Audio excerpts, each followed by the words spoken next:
On connaît bien l'envergure du Mondial des cultures, son rayonnement et l'impact économique pour Drummondville, mais connaissez-vous qui compose son équipe? Elle est très grande si on inclut les quelques 2000 bénévoles qui se greffent à une équipe permanente composée de 8 personnes qui, tout au long de l'année, s'assure de planifier et d'organiser les festivités. Je vous amène à la salle de presse où le bureau de quelques-uns d'entre eux est aménagé pour la durée de l'événement. Alors à la salle de presse, on a la comptabilité, ensuite on a la direction générale, les communications, l'accréditation, la réception et puis les stagiaires également.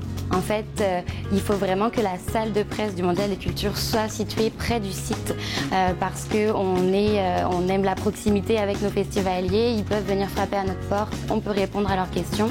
Puis également pour tous les gens qui ont à intervenir dans le parc et également à travailler à leur bureau, dans le bureau temporaire. C'est beaucoup plus pratique pour eux d'être proches du parc. Pour moi, le Mondial des Cultures, ça a commencé l'année dernière. Je me souviens pas exactement à quelle date j'ai pris contact avec eux pour la première fois. Je pense que c'était en novembre 2012.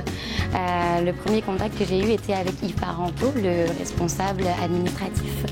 Et j'ai été engagée donc, comme stagiaire au Mondial des Cultures en avril 2013.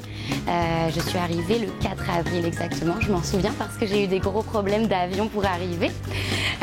Et donc, quand on est arrivé ici, je suis tombée en amour avec le Mondial des Cultures. Vraiment, j'ai beaucoup aimé mon expérience. Donc, j'ai travaillé à la programmation avec Isabelle Yavorski. C'était vraiment une très belle expérience, beaucoup d'enrichissement personnel, professionnel. C'était vraiment une révélation pour moi en fait à tous les niveaux. La direction générale et la programmatrice du Mondial des Cultures m'ont proposé de revenir. J'ai décidé d'accepter leur offre d'emploi et donc de revenir au Québec et au Mondial des Cultures en février 2014. Donc je suis arrivée également le 4 février 2014.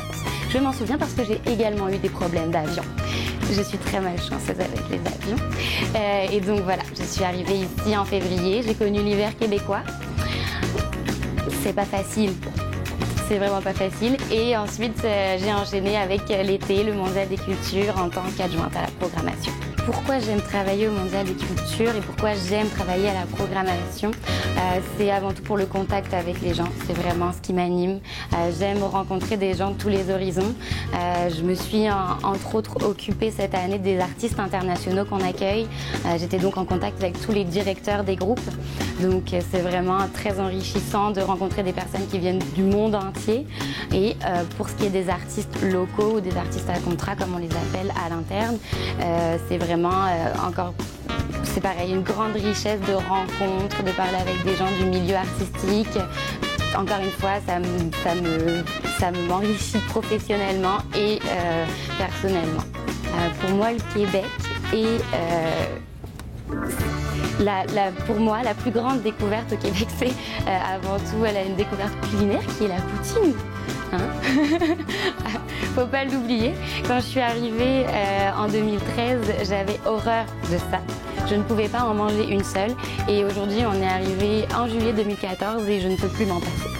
Pour moi, Drummondville, c'est vraiment le Mondial des Cultures. C'est vrai que là, c'est la découverte, c'est le Mondial des Cultures. Ça a changé ma vie.